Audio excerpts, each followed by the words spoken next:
बहुत बहुत स्वागत है आप लोगों का आपके YouTube चैनल बातें शिक्षा की। आज के वीडियो के अंतर्गत हम संज्ञानात्मक विकास का सिद्धांत जो जीन पियाजे के द्वारा दिया गया है, इसके अंतर्गत हम दूसरा वीडियो बना रहे हैं जो पिछले 8 वर्षों से पूछे गए प्रश्नों की एक श्रृंखला है।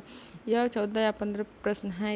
इसका पहला वीडियो बनाया जा चुका है। यह प्रश्न आप देखेंगे बार बार सी-टेट या यूपी-टेट में पूछे जाते हैं। काफ़ी कॉन्सेप्चुअल प्रश्न है। इसका हम व्याख्या सहित हम इसका अध्ययन करेंगे। यदि आप इसे ध्यान से देखते हैं तो आपके एक भी प्रश्न जो हैं वह सी-टेट या यूपी-टेट में गलत नहीं होंगे, क्योंकि बार बार ऐसे ही प्रश्नों को रिपीट किया जाता है। क्वेश्चन हम स्टार्ट करते हैं। रिया कक्षा पिकनिक करते हुए ऋषभ से सहमत नहीं है। वह सोचती है कि बहुमत को अनुकूल बनाने के लिए नियमों का संशोधन किया जा सकता है। यह सहपाठी विरोध पियाजे के अनुसार निम्नलिखित में से किससे संबंधित है? सी-टेट 2014 में पूछा गया है। इसके 4 ऑप्शन हैं। विषमांग नैतिकता, संज्ञानात्मक अपरिपक्वता, प्रतिक्रिया सहयोग की नैतिकता। इसका कौन सा ऑप्शन सही होगा? इसका ऑप्शन सही होगा ऑप्शन नंबर 4 सही होगा, क्योंकि पियाजे के अनुसार जो सहपाठी विरोध है वह सहयोग की नैतिकता को दर्शाता है। ठीक है, नेक्स्ट क्वेश्चन पे हम आते हैं। पियाजे के सिद्धांत के अनुसार निम्नलिखित में से कौन सा व्यवहार व्यक्ति के संज्ञानात्मक विकास को प्रभावित नहीं करेगा? इसमें भी 4 ऑप्शन दिए हुए हैं। भाषा, सामाजिक अनुभव, परिपक्वन और क्रियाकलाप। इसमें से कौन सा ऑप्शन सही होगा? इसमें से ऑप्शन नंबर 2 इसका सही ऑप्शन होगा, क्योंकि पियाजे के संज्ञानात्मक विकास में बच्चों के सीखने और सूचनाएं एकत्रित करने के तरीके हैं, जिसमें वृद्धि, प्रत्यक्षीकरण, परिपक्वन, क्रियाकलाप, भाषा, चिंतन, स्मरण शक्ति और तर्क शामिल होता है। सी-टेट 2015 में पूछा गया है। नेक्स्ट क्वेश्चन पे हम चलते हैं। पियाजे के अनुसार 2 से 7 वर्ष के बीच का एक बच्चा संज्ञानात्मक विकास की अवस्था में है। देखिए, इसमें भी 4 ऑप्शन दिए हुए हैं। औपचारिक संक्रियात्मक, मूर्त संक्रियात्मक, संवेदी गतिक और पूर्व संक्रियात्मक। काफ़ी आसान प्रश्न है, लेकिन यह आसान प्रश्न काफ़ी कठिन प्रश्न हो सकता है। कब हो सकता है? यदि आपको चारों जो इसके स्टेज हैं वह याद नहीं है, या उन स्टेज के जो वर्ष दिए हुए हैं, जो ईयर दिए हुए हैं वह आपको याद नहीं है, तो यह क्वेश्चन काफ़ी जो है कठिन हो सकता है। हम देख लेते हैं। इसमें संवेदी गतिक अवस्था जो है यह पहली अवस्था होती है। इसकी उम्र क्या होती है? 0 से लेकर के 2 वर्ष तक होती है। दूसरी अवस्था कौन सी है? पूर्व संक्रियात्मक अवस्था है, 2 वर्ष से लेकर के 7 वर्ष तक होती है। और तीसरा जो है तीसरा जो अवस्था है वह मूर्त संक्रियात्मक अवस्था है, 7 वर्ष से लेकर के 11 वर्ष तक होती है। और लास्ट औपचारिक संक्रियात्मक अवस्था 11 से 15 वर्ष तक। इसमें क्या पूछा गया है? 2 वर्ष से 7 वर्ष पूछा गया है। आपका कौन सा ऑप्शन सही होगा? ऑप्शन नंबर 4 इसका सही आंसर होगा। ठीक है, तो इस तरह से आप ऐसे ट्रिक से इसको याद कर सकते हैं। अगर ईयर दिया हुआ है तो यह क्वेश्चन आपका कभी गलत नहीं हो सकता है। आप ऐसे लगा के यहाँ पर लगाइए और फिर इसको आप सही कर जाइए। ठीक है, नेक्स्ट क्वेश्चन पे हम आते हैं। संप्रत्यय निर्माण का प्रथम सोपान है। 4 ऑप्शंस हैं। सामान्यीकरण, विभेदीकरण, प्रत्यक्षीकरण और पृथक्करण। इसका कौन सा ऑप्शन सही होगा? इसका ऑप्शन सही होगा ऑप्शन नंबर 3 प्रत्यक्षीकरण, क्योंकि संप्रत्यय निर्माण का जो प्रथम सोपान होता है वह प्रत्यक्षीकरण होता है। संप्रत्यय निर्माण की प्रक्रिया में बच्चों की आयु बढ़ने के साथ साथ जो उनका प्रत्यक्षण है वह भी बढ़ने लगता है। ठीक है, नेक्स्ट पे हम आते हैं। पियाजे के अनुसार बच्चों का चिंतन वयस्कों से में भिन्न होता है बजाय के। अब इसका जो आप देखिए काफ़ी ये भी कॉन्सेप्चुअल आंसर है, आप ऐसे नहीं दे सकते हैं। 4 इसके ऑप्शन दिए हुए। मात्रा, प्रकार, आकार, मूर्तपरकता, प्रकार, मात्रा और आकार किस्म। इसमें से कौन सा ऑप्शन सही होगा? इसमें से सही होगा ऑप्शन नंबर 3 जो है सही आंसर होगा, क्योंकि पियाजे के अनुसार बच्चों का जो चिंतन होता है वह बच्चों का चिंतन वयस्कों से प्रकार में भिन्न होता है बजाय के मात्रा के। ठीक है, सी-टेट 2016 में यह क्वेश्चन जो है वह पूछा गया है। नेक्स्ट क्वेश्चन पे हम आते हैं। Question number 18। निम्नलिखित में से कौन सा एक सही मिलान वाला जोड़ा है? इसके भी 4 ऑप्शंस दिए हुए हैं। देखिए, ये भी काफ़ी कॉन्सेप्चुअल जो है प्रश्न है, काफ़ी आपको ध्यान दे करके इन प्रश्नों को हल करना होगा। मूर्त संक्रियात्मक बच्चा संधारण एवं वर्गीकरण करने योग्य, औपचारिक संक्रियात्मक बच्चा अनुकरण, प्रारंभ, कलात्मक खेल, शैशवावस्था, तर्क का अनुप्रयोग और अनुमान लगाने में सक्षम, और पूर्व संक्रियात्मक बच्चा जो होता है वह निगमनात्मक विचार। सीटेट 2016 में यह प्रश्न पूछा गया है। कौन सा इसका ऑप्शन सही होगा? इसका ऑप्शन नंबर जो 1 है वह सही आंसर होगा। ठीक है, यह सीटेट 2016 में यह प्रश्न पूछा गया है। नेक्स्ट क्वेश्चन पे हम चलते हैं। प्याजे मुख्य रूप से किसके अध्ययन के लिए जाने जाते हैं? इसमें भी आपके 4 ऑप्शंस दिए हुए हैं। कौन सा इसका सही होगा आंसर? भाषा विकास, यौन विकास, संज्ञानात्मक विकास और सामाजिक विकास। ठीक है, किसके लिए जाने जाते हैं यह? इसमें भी ऑप्शन नंबर जो 3 है वह सही होगा, संज्ञानात्मक विकास के लिए जाने जाते हैं। ठीक है, नेक्स्ट क्वेश्चन पे हम आते हैं। यूपी टेट 2016 में पूछा गया है। नेक्स्ट क्वेश्चन पे हम आते हैं। एक बच्चा खिड़की के सामने से एक कौवे को उड़ता हुआ देखता है और कहता है यह पक्षी। ठीक है, इससे बच्चे के विचार के बारे में क्या पता चलता है? इसमें भी देखिए 3 ऑप्शंस आपको दिए हुए हैं। कॉन्सेप्चुअल है बहुत ज़्यादा, आपको काफ़ी सोच समझ के इसका भी आंसर देना होगा। बच्चे की स्मृतियाँ पहले से भंडारित होती हैं। बच्चों में पक्षी का प्रत्यय विकसित हो चुका है। बच्चे ने अपने अनुभव बताने के लिए भाषा के कुछ उपकरणों का विकास कर लिया है। ठीक है, कौन सा इसका ऑप्शन सही होगा? इसका ऑप्शन जो है वह तीनों सही होगा, ABCD, क्योंकि जो तीनों बातें हैं वह इसमें पता चलती हैं। बच्चा जो है कौवे को देखकर एक पक्षी कहता है, इससे यह पता चलता है कि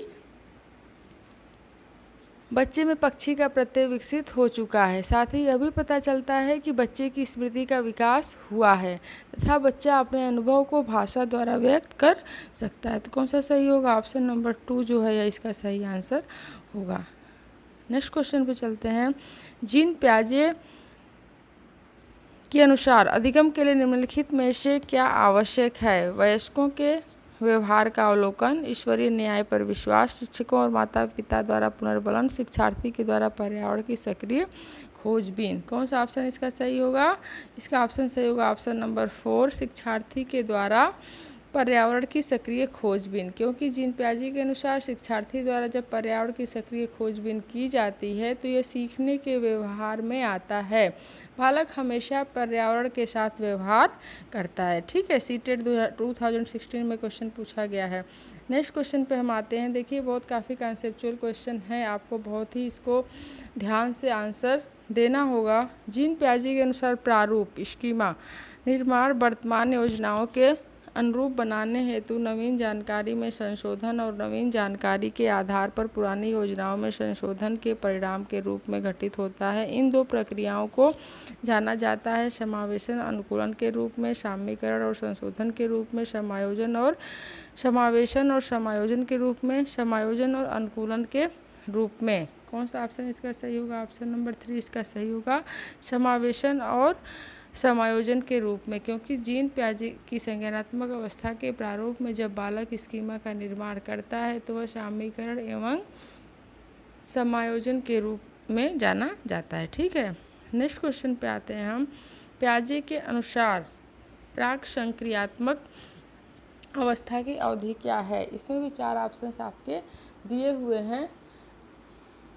4 से 8 वर्ष, जन्म से 2 वर्ष, 2 से 7 वर्ष और 5 से 8 वर्ष।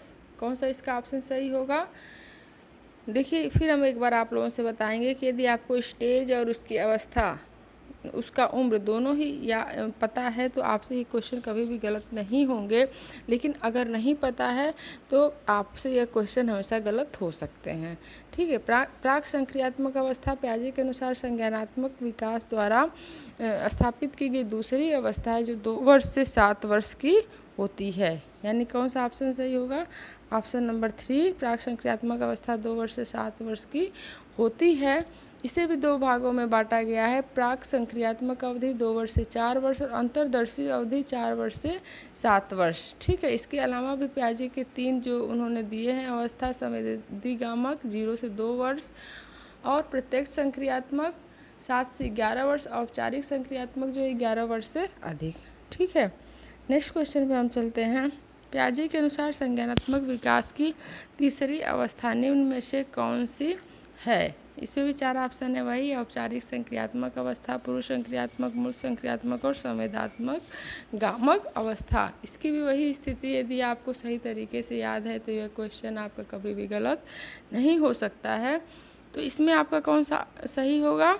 तीसरा अवस्था कौन सा है? मूर्त संक्रियात्मक, यानी कि कॉन्क्रीट जिसको हम कहते हैं। कितने ठीक है, क्योंकि पियाजे के संज्ञानात्मक विकास के सिद्धांत के अनुसार संज्ञानात्मक विकास एक निश्चित अवस्थाओं के क्रम में होता है, इससे उन्होंने 4 भागों में बांटा था। और तीसरी अवस्था जो है वह मूर्त संक्रियात्मक अवस्था है, जिसमें बालक की उम्र जो है वह 7 से लेकर के 11 वर्ष तक की अवस्था होती है। ठीक है, नेक्स्ट में हम चलते हैं। निम्नलिखित में से कौन सा कथन पियाजे के सिद्धांत के अनुसार कहा नहीं जा सकता है? बच्चे अपने पर्यावरण पर क्रिया करते हैं, विकास गुणात्मक चरणों में होता है, बच्चे अपनी दुनिया के बारे में अपने ज्ञान का निर्माण और उपयोग करते हैं, निरंतर अभ्यास से अधिगम होता है। ठीक है, कौन सा इसका ऑप्शन सही होगा? आप सभी लोगों को इसका आंसर पता होना चाहिए। इसका ऑप्शन सही होगा, ऑप्शन नंबर 2 सही होगा।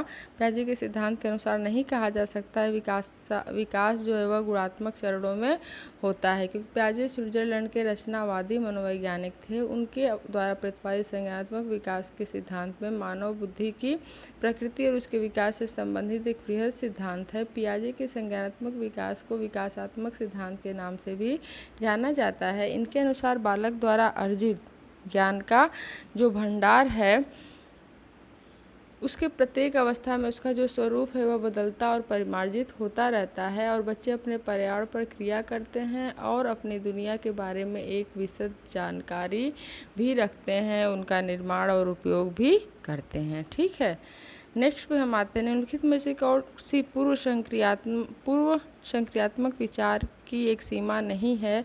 4 ऑप्शन है। अनुत्क्रमणीयता, ध्यान केंद्रित करने की प्रवृत्ति, प्रतीकात्मक विचार का विकास और अहमन्यता। कौन सा इसका ऑप्शन सही होगा? ऑप्शन नंबर जो 2 है वह सही होगा, ध्यान केंद्रित करने की जो है वह प्रवृत्ति, क्योंकि पियाजे ने संज्ञानात्मक विकास की 4 अवस्थाओं में विभाजित किया है, जिसमें दूसरी अवस्था पूर्व संक्रियात्मक अवस्था है जो 2 वर्ष से 7 वर्ष तक की होती है। इस अवस्था में बालक स्व केंद्रित व स्वार्थी न होकर दूसरे के संपर्क में ज्ञान अर्जित करता है। वह खेल, अनुकरण, चित्र निर्माण तथा भाषा के माध्यम से वस्तुओं के संबंध में अपनी जानकारी अधिक से अधिक बढ़ाता है, और धीरे धीरे वह प्रतीकों जो चिन्ह हैं उनको भी ग्रहण करता है, और किसी भी वस्तु के विषय में तार्किक चिंतन के प्रति अनभिज्ञ वह रहता है। किसी भी बात को वह एज इट इज जैसे भी हो उसे एक्सेप्ट कर लेता है। ठीक है, इसमें एक और लास्ट क्वेश्चन दिया हुआ है, यह हरियाणा टेट 2019 में पूछा गया है। बालक की विवेचना तार्किक नहीं है, यह अंतर्ज्ञान अंतर्बोध पर आधारित है, न कि व्यवस्थित तर्क पर। पियाजे के अनुसार संज्ञानात्मक विकास की यह अवस्था कहलाती है। 4 ऑप्शन हैं, वही संवेदी गामक अवस्था, पूर्व संक्रियात्मक अवस्था, मूर्त संक्रियात्मक काल और औपचारिक संक्रियात्मक अवस्था। कौन सा इसका ऑप्शन सही है? वह जो है वह व्यवस्थित, वह तर्क पर विचार नहीं करता है, वस्तुओं को एज इट इज वह एक्सेप्ट कर लेता है। अभी हम इसके बारे में डिस्कशन किए थे। इसका कौन सा ऑप्शन सही होगा? ऑप्शन नंबर 2 पूर्व संक्रियात्मक काल। ठीक है, हम पियाजे के संज्ञानात्मक सिद्धांत के जो 4 अवस्थाएं हैं इसका बहुत अच्छे तरीके से विश्लेषणात्मक एवं व्याख्यात्मक अध्ययन करेंगे, क्योंकि इससे एक भी प्रश्न गलत न हो आपके, यही मेरा उद्देश्य रहेगा।